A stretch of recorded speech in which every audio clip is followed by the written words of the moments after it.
Oui, bonjour les amis. Alors aujourd'hui, nous avons le choix entre deux textes, car aujourd'hui, nous fêtons Marthe et Marie. Voilà. Alors, l'Église nous donne le choix entre deux textes, un de Jean et un de Luc. Et donc, comme j'ai pas grand-chose à vous dire sur le sujet, je pense qu'il est plus intéressant qu'on lise les deux textes qui nous rappellent un peu ce contexte de la famille de Béthanie. Donc avec Lazare, le fameux Lazare ressuscité dans l'évangile de Jean, et puis Marthe et Marie qu'on va rencontrer plusieurs fois, deux fois chez Jean et une fois chez Luc. Évangile de Luc, par lequel nous allons commencer au chapitre 10, les versets 38 à 42. Comme ils étaient en route, il entra dans un village et une femme du nom de Marthe le reçut dans sa maison. Elle avait une sœur nommée Marie, qui, s'étant assise aux pieds du Seigneur, écoutait sa parole. Marthe s'affairait à un service compliqué. Elle survint et dit « Seigneur, cela ne te fait rien que ma sœur m'ait laissée seule à faire le service? Dis-lui donc de m'aider. » Et alors le Seigneur lui répondit « Marthe, Marthe, tu t'inquiètes et tu t'agites pour bien des choses, alors qu'une seule est nécessaire. C'est bien Marie qui a choisi la meilleure part, elle ne lui sera pas enlevée. » Et puis, alors on peut passer ensuite à un autre passage de Jean, au chapitre 11, cette fois-ci, les versets 19 à 27. Donc, bien sûr, chez Jean, nous parlons de Lazare. Beaucoup de Juifs étaient venus chez Marthe et Marie pour les consoler au sujet de leur frère. Lorsque Marthe apprit que Jésus arrivait, elle alla au-devant de lui, tandis que Marie était assise dans la maison. Marthe dit à Jésus, « Seigneur, si tu avais été ici, mon frère ne serait pas mort.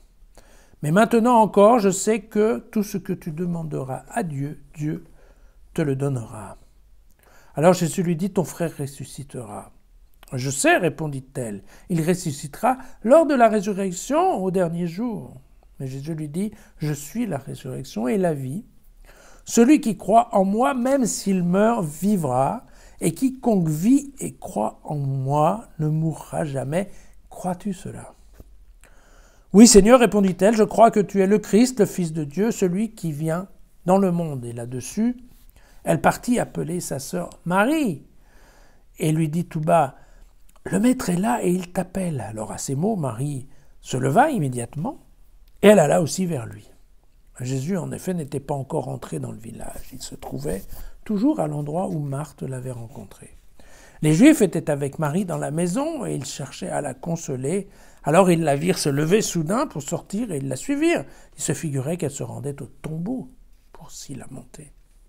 Et lorsque Marie parvint à l'endroit où se trouvait Jésus, dès qu'elle le vit, elle tomba à ses pieds et lui dit « Seigneur, si tu avais été ici, mon frère ne serait pas mort. » Alors je saute un peu pour arriver à cette phrase. Si Jésus dit alors « Enlevez cette pierre », Marthe, la sœur du défunt, lui dit « Seigneur, il doit déjà sentir, il y a en effet 4 jours. » Mais Jésus lui répondit « Ne t'ai-je pas dit, si tu crois, tu verras la gloire de Dieu. » Voilà deux textes qui nous parlent un tout petit peu de cette famille de Béthanie, une famille dont on peut supposer, avec des grands guillemets, que c'était en effet l'endroit où Jésus s'arrêtait quand il passait par Béthanie et que donc ils avaient une bonne relation. De Lazare, on ne dit pas grand-chose, si ce n'est qu'en effet il est mort, qu'ensuite il est ressuscité et qu'il était à table pour un déjeuner donné en l'honneur de Jésus. Mais je dirais que globalement, Lazare devait quand même être un des bons amis de Jésus, puisqu'on se souvient que quand Jésus apprend sa mort, il s'assied et se mit à pleurer. Voilà.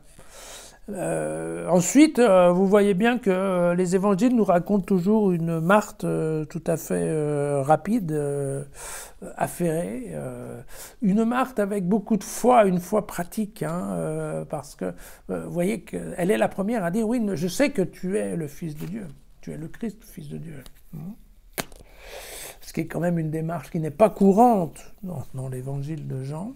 Et on voit à côté une Marie qui est souvent assise aux pieds de Jésus. On se souviendra que dans un des passages un peu plus loin dans l'évangile de Jean, c'est Marie qui va en effet baigner les pieds du Seigneur dans un parfum qui coûtera cher. Et donc, eh bien, très clairement, c'est ça, les deux évangiles, en fait, nous font la présentation de deux sœurs qui ont une vie et une vue de la foi complètement différentes l'une de l'autre. Évidemment, on dira facilement que l'une est une sœur apostolique quand l'autre est une sœur contemplative. Oh, il y a eu des gens dans l'Église pour les opposer, ce qui n'est pas forcément malin, puisque globalement, il y a plus un côté complémentaire qu'un côté de réelle opposition.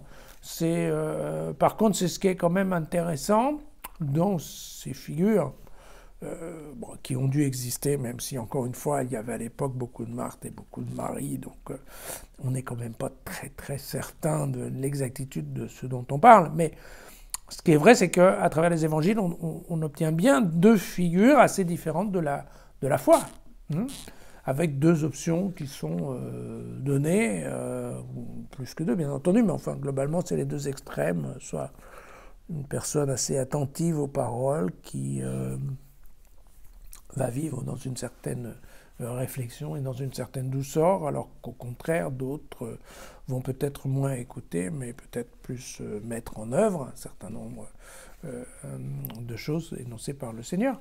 Et vous voyez que, globalement, c'est ça. C'est une même foi, vécue de deux manières différentes. Une même fois quand même, parce que je vous rappelle que dans cet évangile que nous venons de lire, l'évangile de Jean, vous voyez que Marthe, au verset 21, et Marie, au verset 32, prononcent exactement la même phrase. « Si tu avais été là, notre frère ne serait pas mort », qui est peut-être un peu un reproche, même si, encore une fois, on n'en est pas sûr. Ce qui est certain, c'est que Jean, quand il a écrit cet évangile, il a bien insisté sur la même phrase. Pourquoi ? Parce que c'est bien la même foi vécue de deux manières très différentes. Et voilà, il faut garder ça en tête, surtout moi qui parfois suis pas très tolérant par rapport à d'autres façons de vivre la foi que moi. Donc voilà, on peut vivre la même foi avec des manières très différentes. À demain.